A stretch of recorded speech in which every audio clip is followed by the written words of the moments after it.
সাধারণ যারা তৃণমূল কংগ্রেসের কর্মী আছেন, যারা তৃণমূল দলটাকে জন্য ভোট করেছেন, মার খেয়েছেন, বা এখনো তৃণমূল দলটাকে ভালোবাসেন, বা তৃণমূল দলটাকে ভালোবেসে ভোট করেছিলেন, এমএলএমপি করেছিলেন, কংগ্রেসের দরজা খোলা আছে।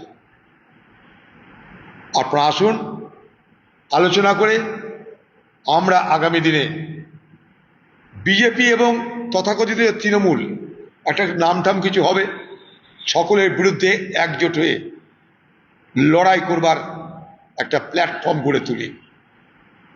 বাংলায় বাকি যারা বিরোধী দল সকলে মিলে একটা প্ল্যাটফর্ম তৈরি করে এর মোকাবেলা করা জরুরি, না হলে এ বাংলায় রাজনীতি বলে আর কিছু থাকবে না।